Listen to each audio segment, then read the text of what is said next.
Gauss की प्रमेय या फिर बोल सकते हैं गॉस का नियम बताऊंगा, यानी कि गॉस का क्या नियम है।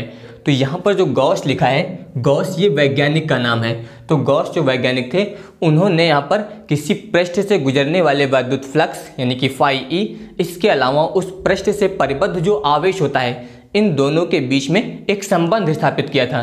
तो यहाँ पर आवेश और इसके अलावा वैद्युत फ्लक्स के बीच जो संबंध स्थापित किया गया था, उसे ही बोलते हैं गॉस का नियम।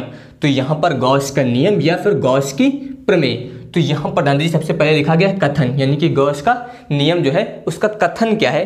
तो इसके लिए पहले यहाँ पर ध्यान दीजिए आप, इसमें मान लीजिए यहाँ पर ये एक पृष्ठ दिया गया है और ये पृष्ठ जो है एक बंद पृष्ठ है, यानी कि जो पृष्ठ दिया गया है ये एक बंद पृष्ठ है। बंद पृष्ठ को आप गॉसियन पृष्ठ भी बोल सकते हैं। और इस पृष्ठ के अंदर जो है कि किसी बिंदु पर जो यहाँ पर एक आवेश दिया गया है Q। ध्यान दीजिए, इस पृष्ठ के अंदर किसी भी बिंदु पर एक आवेश दिया गया Q। तो गॉस ने बताया कि इस पृष्ठ से गुजरने वाला जो वैद्युत फ्लक्स है, वैद्युत फ्लक्स को हम लोग लिखते हैं फाई ई से।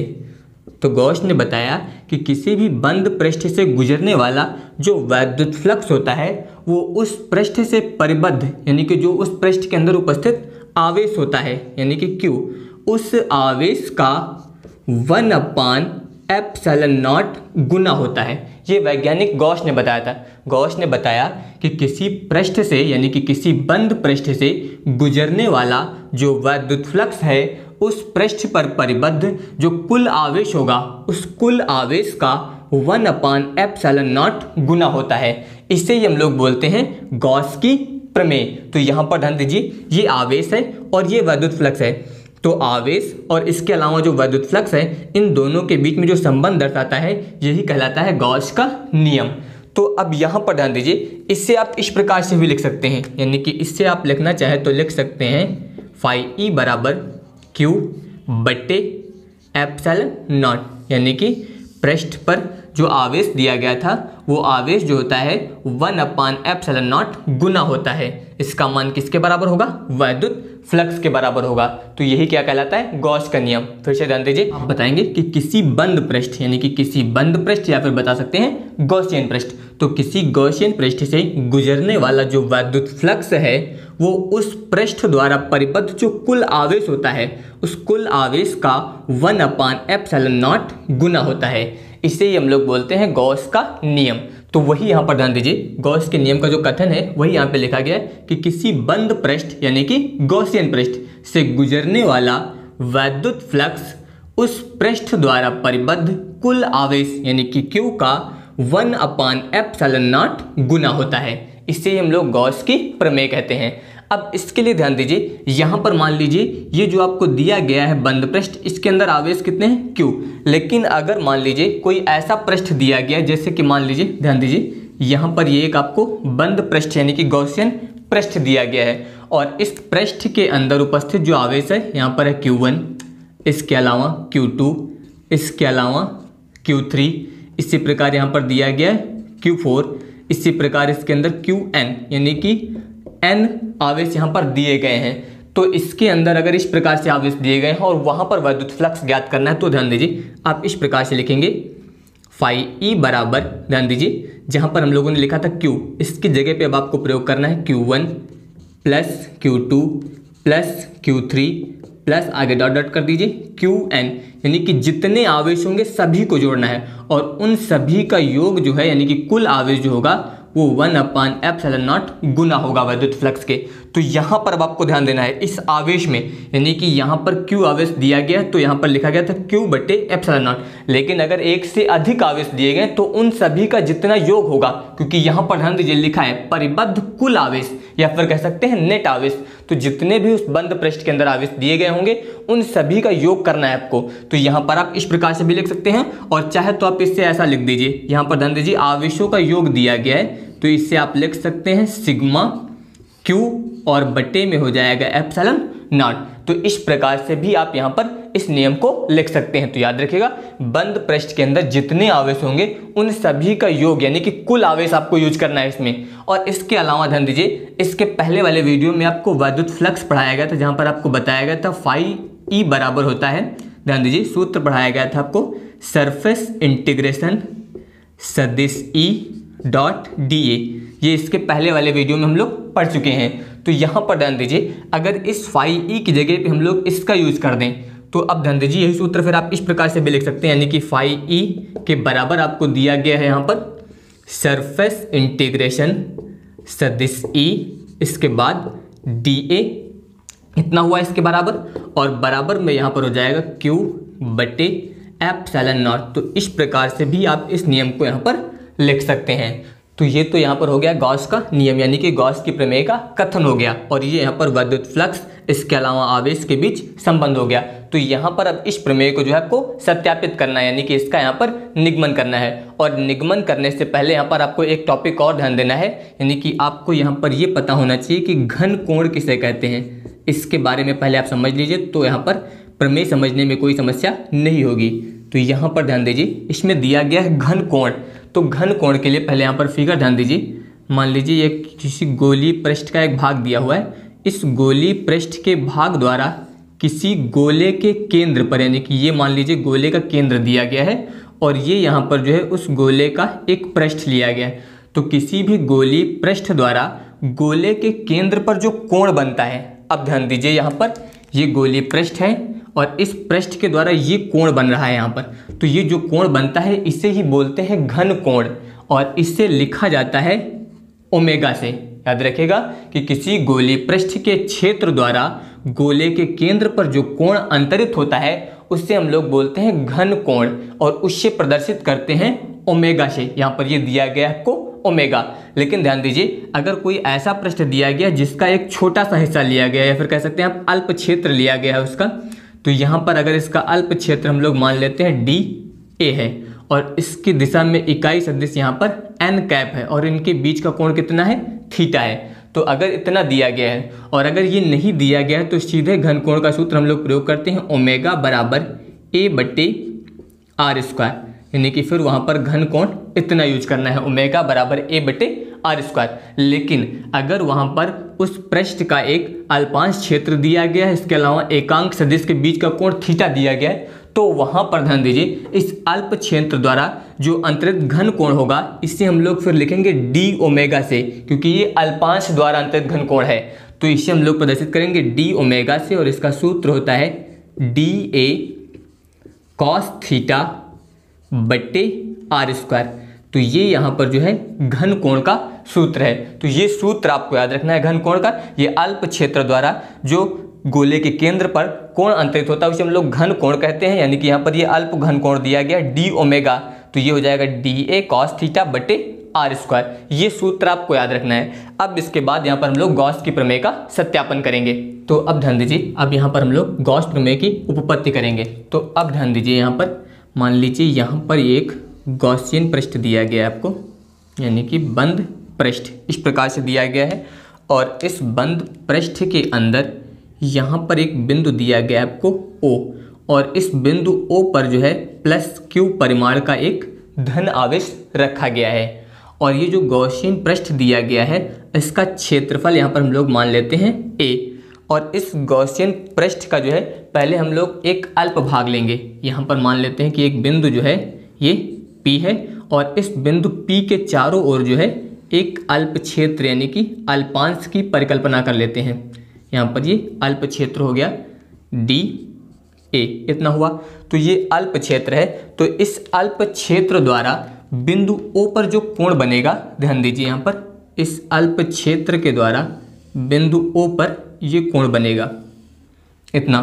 तो ये जो कोण बनेगा इसे ही हम लोग बोलते हैं घन कोण, यानी कि d ओमेगा। अब यहाँ पर ध्यान दीजिए इस प्रकार से ये यहाँ पर हो जाएगी वैद्युत क्षेत्र की तीव्रता, इस प्रकार से हो गई। अब इसके अलावा ध्यान दीजिए यहाँ पर जो अल्प क्षेत्र है dA, इसका जो यहाँ पर क्षेत्रफल सदिश होगा वो इस अवयव के लंबवत होगा, यानी कि इस प्रकार से यहाँ पर आप बता सकते हैं सदिश dA, और एकांक सदिश भी इसी दिशा में होगा, यानी कि n कैप।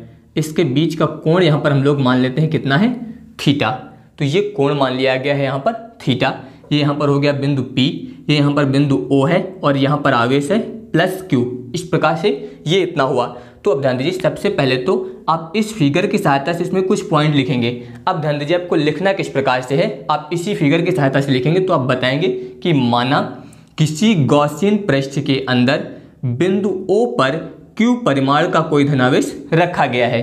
इस बिंदु O से, अब ध्यान दीजिए, O से यहाँ तक की हम लोग दूरी मान लेते हैं। यहाँ से यहाँ तक की दूरी कितनी मान लेते हैं, R। तो दूरी आपको मान लेना है R, यानी कि O से P तक की जो दूरी है वो मान ली गई R।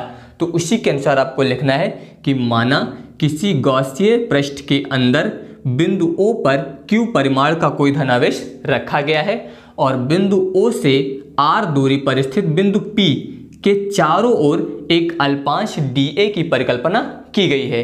हमें इस संपूर्ण गॉसीय पृष्ठ से बद्ध वैद्युत फ्लक्स का निर्धारण करना है। इस प्रकार से आपको इतना यहाँ पर लिखना है। एक बार ध्यान दीजिए स्क्रीन पर, आप किस प्रकार से लिखेंगे, आप इसमें बताएंगे कि माना गॉसियन पृष्ठ के अंदर बिंदु O पर Q परिमाण का कोई धनावेश रखा गया है। बिंदु O से R दूरी पर स्थित बिंदु P के चारों ओर एक अल्पांश dA की परिकल्पना की गई है। हमें संपूर्ण गॉसीय पृष्ठ से बद्ध कुल वैद्युत फ्लक्स का निर्धारण करना है। इतना आपको यहाँ पर लिखना है। अब ध्यान दीजिए, इसके बाद सबसे पहले हम लोग जो प्लस Q आवेश है इसके कारण बिंदु P पर तीव्रता ज्ञात करेंगे। तो अब ध्यान दीजिए, यहाँ पर आपको लिखना है प्लस Q आवेश के कारण बिंदु P पर वैद्युत क्षेत्र की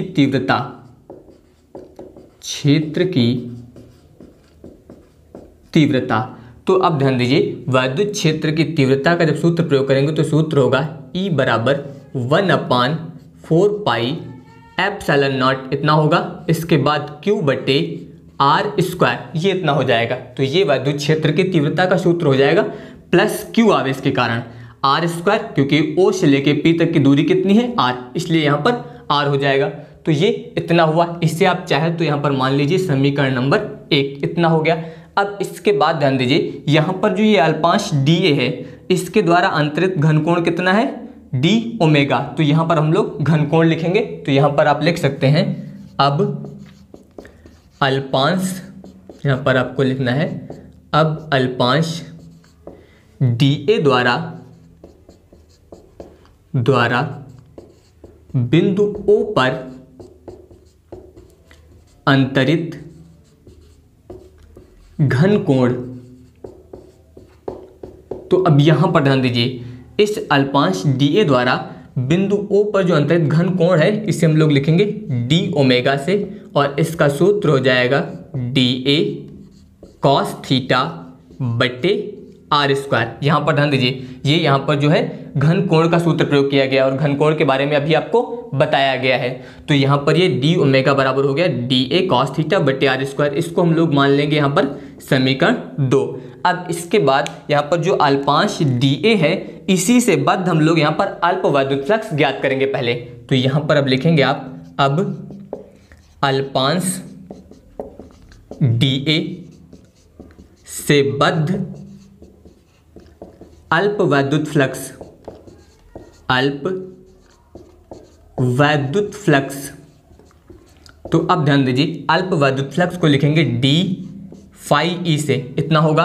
तो अब ध्यान दीजिए, इसका सूत्र हो जाएगा, यहाँ पर ध्यान देना है आपको, ये होगा E dA cos थीटा। इसके बारे में भी आपको बताया जा चुका है। तो यहाँ पर ये अल्पांश dA से बद्ध अल्प वैद्युत फ्लक्स हो जाएगा d फाई ई बराबर E dA cos थीटा। इसको यहाँ पर आप मान लीजिए समीकरण नंबर 3। तो यहाँ पर हम लोगों को जो है इस संपूर्ण गॉसीय पृष्ठ से बद्ध कुल वैद्युत फ्लक्स ज्ञात करना है। तो हम लोगों ने यहाँ पर इस अल्प क्षेत्र के कारण जो है वैद्युत फ्लक्स ज्ञात कर लिया है, और संपूर्ण के कारण वैद्युत फ्लक्स ज्ञात करने के लिए इसका हम लोग समाकलन करेंगे, यानी कि सरफेस इंटीग्रेशन करेंगे।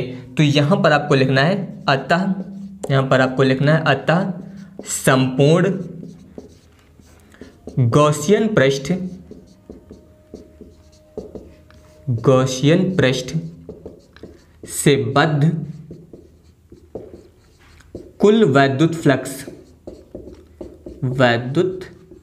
फ्लक्स। तो अब यहाँ पर हम लोग जो है इस पूरे पृष्ठ के कारण जो है बद्ध कुल विद्युत फ्लक्स ज्ञात करेंगे। तो अब इसके लिए ध्यान दीजिए, संपूर्ण गॉसियन पृष्ठ से ज्ञात करने के लिए इसे हम लोग लिखेंगे फाई ई से। इसके लिए यहाँ पर आपको सरफेस इंटीग्रेशन यानी कि यहाँ पर इसका पृष्ठ समाकलन करना है। तो ध्यान दीजिए सरफेस इंटीग्रेशन को ऐसे भी लिख सकते हैं, इतना होगा। अब इसके बाद ध्यान दीजिए डी फाई ई इतना होगा। अब यहाँ पर ध्यान देना है, अब इस जगह पर हम लोग समीकरण 3 से मान रखेंगे यहाँ से। तो जब समीकरण 3 से इसका मान रखेंगे तो ध्यान दीजिए यहाँ पर हो जाएगा सरफेस इंटीग्रेशन, ये हो जाएगा E D A cos theta, इतना हुआ। अब इसके बाद ध्यान दीजिए यहाँ पर आया ई का मान अब हम लोग समीकरण 1 से रखेंगे। तो यहाँ पर आप लिख सकते हैं समीकरण 1 से। तो अब ध्यान दीजिए जब समीकरण 1 से मान रखेंगे तो ये हो जाएगा फिर फाई ई बराबर सरफेस इंटीग्रेशन ई का मान रखेंगे यहाँ से 1/4 पाई एप्सिलॉन नॉट इतना हुआ क्यू बाई आर स्क्वायर। इसके बाद इनटू, अब यहाँ पर ध्यान दीजिए इसमें लिखेंगे डी ए कॉस थीटा, ये इतना हो जाएगा। अब इसके बाद यहाँ पर ध्यान दीजिए यहाँ पर ये नियतांक है, इसे हम लोग बाहर लिखते हैं यानी कि 1/4 पाई एप्सिलॉन नॉट इतना हो जाएगा। इसके अलावा ध्यान दीजिए यहाँ पर क्यू दिया गया है, ये क्यू भी आप बाहर लिख दीजिए, इस प्रकार से क्यू हो गया। अब यहाँ पर ध्यान दीजिए ये होगा सरफेस इंटीग्रेशन, इसके बाद यहाँ पर हो गया डी ए कॉस थीटा और बटे में यहाँ पर ये आ गया आर स्क्वायर, इतना हो गया। अब इसके बाद ध्यान दीजिए फाई ई बराबर यहाँ पर हम लोग लिखेंगे क्यू बटे में हो जाएगा 4 पाई एप्सिलॉन नॉट। इसके बाद सरफेस इंटीग्रेशन यहाँ पर ध्यान दीजिए ये दिया गया डी ए कॉस थीटा बटे आर स्क्वायर और यहाँ पर ध्यान दीजिए डी ए कॉस थीटा बटे आर स्क्वायर, इसके बराबर कितना है डी ओमेगा, यानी कि यहाँ पर हम लोग समीकरण 2 का यूज करेंगे। तो समीकरण 2 से इसकी जगह पे अब लिखना है आपको डी ओमेगा, तो यहाँ पर ये हो जाएगा डी ओमेगा, इतना हुआ। अब इसके बाद ध्यान दीजिए यहाँ पर एक सूत्र याद रखना है, सूत्र होता है सरफेस इंटीग्रेशन डी ओमेगा बराबर 4 पाई स्टेरेडियन, ये आपको याद रखना है। ये सूत्र होता है सरफेस इंटीग्रेशन डी ओमेगा बराबर होता है 4 पाई स्टेरेडियन। तो यहाँ पर ध्यान दीजिए सरफेस इंटीग्रेशन डी ओमेगा, इसके जगह पे हम लोग लिख सकते हैं 4 पाई।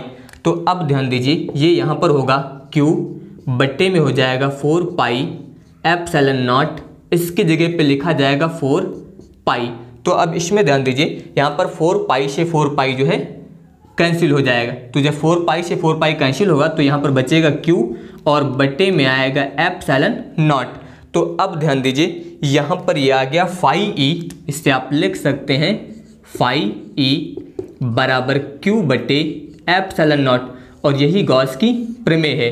तो इस प्रकार से यहाँ पर हम लोग गॉस की प्रमेय को जो है सिद्ध कर सकते हैं।